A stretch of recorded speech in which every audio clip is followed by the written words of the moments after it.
He sold himself short, but he found there was a higher power that had more faith in him than he had in himself. Thus, AA was born in Chicago. I grew up in a small town outside Akron, Ohio, where the life was typical of any average small town. I was very much interested in athletics, and because of this and parental influence, I didn't drink or smoke in either grade or high school. All of this changed when I went to college. I had to adapt new associations and associates, and it seemed to be the smart thing to drink and smoke. I confined to drinking the weekends and drank normally in college and for several years thereafter. After I left school, I went to work in Akron, living at home with my parents. Home life was again a restraining influence. When I drank, I hid it from my folks out of respect for their feelings. This continued until I was 27. Then I started traveling with the United States and Canada as my territory, and so much freedom with an unlimited expense account. I was soon drinking every night and kidding myself that it was all part of the job. I know now that 60% of the time I drank alone without benefit of customers. In 1930, I moved to Chicago. Shortly thereafter, aided by the Depression, I found that I had a great deal of spare time and that a little drink in the morning helped. By 1932, I was going on 2 or 3 day benders. But that same year, my wife became fed up with my drinking around the house and called my dad in Akron to come and pick me up. She asked him to do something about me because she couldn't. She was thoroughly disgusted.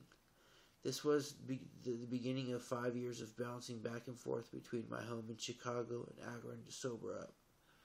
It was a period of binges becoming closer and closer together and being of longer durations. Once Dad came all the way to Florida to sober me up after a hotel manager called him and said that if he wanted to see me alive, he'd better get there fast. My wife could not understand why I would sober up for Dad. Why would sober up for Dad but not for her? She went into a huddle and Dad explained that he simply took my pants, shoes, and money away so that I could get no liquor and had to sober up. One time my wife decided to try this too. After finding every bottle that I had hidden around the apartment, she took my pants, shoes, money, and my keys, threw them under the bed in the back room, and slip-locked our door. By 1 a.m. I was desperate. I found some wool stockings, some white flannels that had shrunk to my knees, an old jacket. I jimmied the front door so I could get it back in, and walked out. I was hit by an icy blast. It was February with snow and ice and ground, and I had a 4-block walk to the nearest cab stand. But I made it. On my ride to the nearest bar, I sold the driver on how misunderstood I was by my wife and what an unreasonable person she was. By the time we reached the bar, he was willing to buy me a quart with his own money. When we got back to the apartment, he was willing to wait 2 or 3 days until I got my health back to be paid off for liquor and fare. I was a good salesman. My wife could not understand the next morning why I was drunker than the night before when she had taken my bottles. After a particularly bad Christmas and New Year's holiday, Dad picked me up again early in January 1937 to go through the usual sobering up routine. This consisted of walking the floor for 3 or 4 days and nights until I could take nourishment. This time he had a suggestion to offer. He waited until I was completely sober, and on the day before I was to head back to Chicago, he told me of a small group of men in Akron who apparently had the same problem that I had, but were doing something about it. He said they were sober, happy, and they had their respect back, as well as the respect of their neighbors. He mentioned 2 of them whom I had through the years suggested that I talk with them. But I had my health back, and besides, I reasoned they were much worse than I would ever be. Why, even a year ago, when I had seen Howard, an ex-doctor, mooching a dime for a drink, I could not possibly be that bad. I would at least have asked for a quarter. So I told Dad that I would lick it on my own and that I would drink nothing for a month and after that only beer. Several months later, Dad was back in Chicago to pick me up again, but this time my attitude was entirely different. I could not wait to tell him that I wanted help, that if these men in Akron had anything I wanted and would do anything I wanted and would do anything to get it. I was completely licked by alcohol. I can still remember very distinctly getting into Akron at 11 p.m. and routing this same Howard out of bed to do the same thing about me. He spent 2 hours with me that night telling me his story. He had finally learned that drinking was a fatal illness made up of an allergy plus obsession, and once the drinking had passed from habit to obsession, we were completely hopeless and could not look forward to spending the balance of our lives in mental institutions. Or to death. He laid great stress on the progression of his attitude toward life and people, and most of his attitudes had been very similar to mine. I thought at times that he was telling my story. I thought that I was completely different from other people, that I was beginning to become a little balmy, even to the point of withdrawing more and more from society and wanting to be alone with my bottle. Here was a man with essentially the same outlook on life, except he had done something about it. He was happy getting a lick out of life and people and beginning to get this medical practice back again. As I look back on that first evening, I realized that I began to hope then for the first time, and I felt that if he could regain these things, perhaps it would be possible for me too.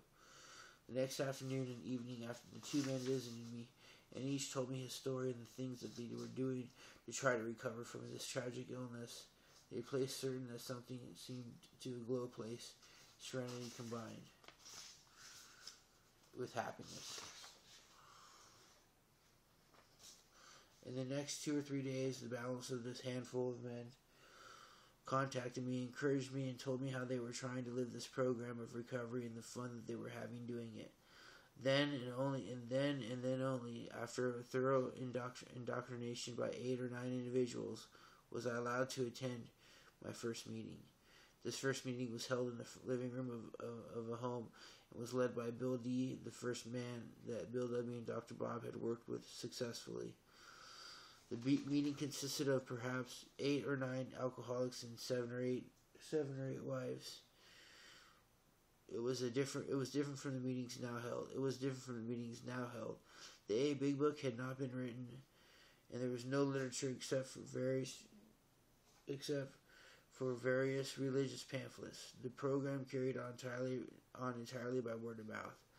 The meeting lasted an hour and closed with the Lord's Prayer. After it was closed, we all retired to the kitchen and had coffee and donuts and more discussion till the small hours of the morning. I was terribly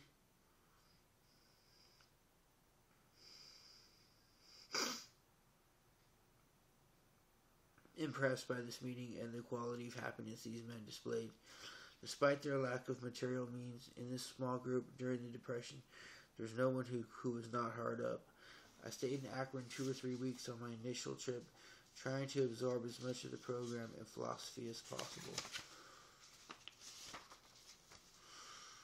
I spent a great deal of time with Dr. Bob whenever he had the time to spare, and in the homes of 2 or 3 other people, trying to see how the family lived the program. Every evening we would meet at the home of one of the members and have coffee and donuts and spend a social evening. The day before I was due back to Chicago, it was Dr. Bob's afternoon off.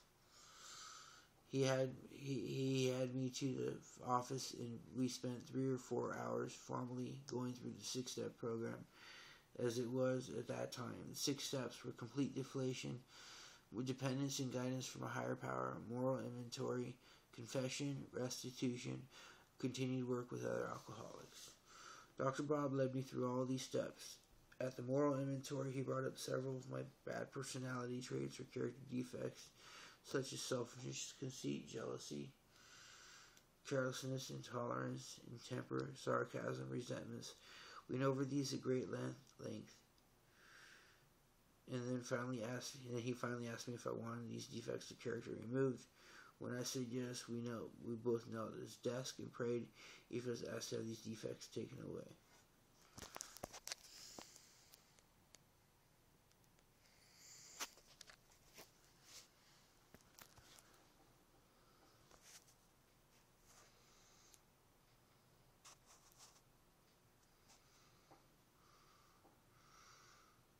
This picture is still vivid.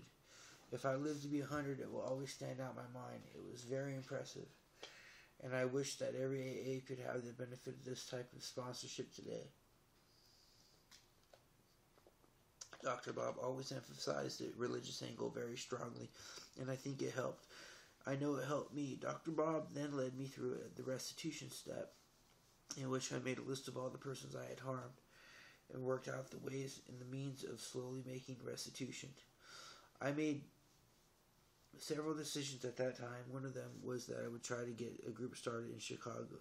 The second was that I would return to Akron to attend meetings at least every 2 months until I did get a group started in Chicago. Third, I decided I must place this program above everything else, even my family, because if I did not maintain my sobriety, I would lose my family anyway. If I did not maintain my sobriety, I would not have a job. If I did not maintain my sobriety, I would have no friends left. I had few enough at that time. The next day, I went back to Chicago and started a vigorous campaign among my so-called friends or drinking companions. The answer was always the same. If they needed it at any time, they would surely get in touch with me. I went to a minister and a doctor whom I still knew, and they in turn asked me how long I had been sober. When I told them 6 weeks, they were polite and said that they would contact me in case they had anyone with an alcoholic problem. Needless to say, it was a year or more before they did contact me. On my trips back to Akron to get my spirits recharged and to work with other alcoholics, I would ask Dr. Bob about this delay and wonder just what was wrong with me. He would invariably reply, when you are right, the time is right, Providence will provide. You must always be willing to continue to make new contacts. A few months after I made my original trip to Akron, I was feeling pretty cocky, and I didn't think my wife was treating me with proper respect, now that I was an outstanding citizen. So I set out to get drunk deliberately just to teach her what she was missing. A week later, I had to get an old friend from Akron to spend 2 days sober me up. That was my lesson, that one could not take moral inventory and then file it away. That the alcoholic has to continue to take inventory every day, or if he expects to get well and stay well. That was my only slip. It taught me a valuable lesson. In the summer of 1938, almost a year from the time I made my original contact with Akron, the man whom I was working and who knew about the program approached me and asked if I could do anything about one of his salesmen who was drinking very heavily. I went to the sanitarium where this chap was incarcerated and found to my surprise that he was interested. He had been wanting to do something about his drinking for a long time but did not know how. I spent several days with him, but I did not feel adequate to pass the program on to him by myself. So I suggested that he take a trip to Akron for a couple weeks, which he did with one of the AA families there. When he returned, we had practically daily meetings from that time on.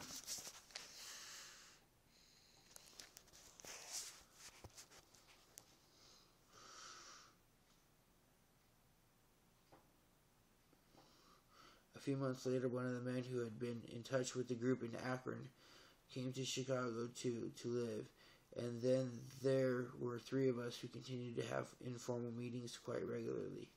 In the spring of 1939, the Big Book was printed, and we had 2 inquiries from the New York office because of a 15-minute radio talk that was made. Neither one of the 2 was interested for himself, one being a mother who wanted to do something for her son. I suggested to her that she should see the son's minister or doctor, and that perhaps he would recommend the AA program. The doctor, a young man, immediately took fire with the idea. And while he did not convince the son, he turned over 2 prospects who were anxious for the program.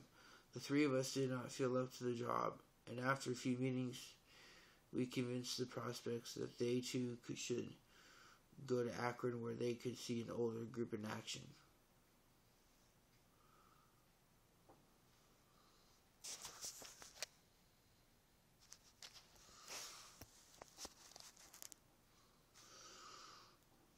In the meantime, another doctor in Evanston became convinced that the program had possibilities and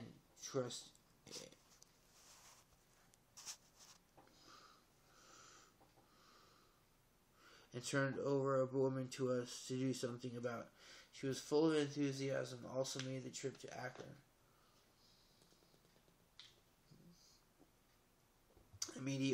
Immediately on our return in the autumn of 1939, we began to have formal meetings once a week, and we continued to do this and to expand ever since. Occasionally, it is accorded to a few of us to watch something fine grow from a tiny kernel into something of gigantic goodness. It has been my privilege, both nationally and in my home city. From a mere handful in Akron, we have spread throughout the world. From a single member in the Chicago area, commuting to Akron, we now exceed 6,000. These last 18 years have been the happiest of my life.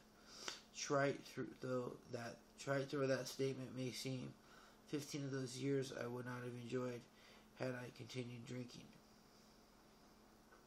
Doctors told me before I stopped that I had only 3 years at the outside to live. This latest part of my life has had a purpose, not in great things accomplished, but in a daily living. Courage to face each day has replaced the fears and uncertainties of earlier years. Acceptance of things as they has replaced the old impatient champing at the bit to conquer the world. I have stopped tilting at windmills and instead have tried to accomplish the little daily tasks, unimportant in themselves, but tasks that are an integral part of living fully. Where derision, contempt, and pity were once shown me, I now enjoy the respect of many people. Where I once had continued casual acquaintances, all of whom were fair weather friends, I now have a host of friends who accept me for what I am. And over my AA years, I have made many real, honest, sincere friendships that I shall always cherish. I'm rated as a modestly successful man. My stock of material goods isn't great, but I have a fortune in friendships, courage, and self-assurance, and honest appraisal of my own abilities. Above all, I have gained the greatest thing accorded to any man, the love and understanding of a gracious God, who has lifted me from the alcoholic scrap heap to a position of trust, where I've been able to reap the rich rewards that come from showing a little love for others and from serving them as I can.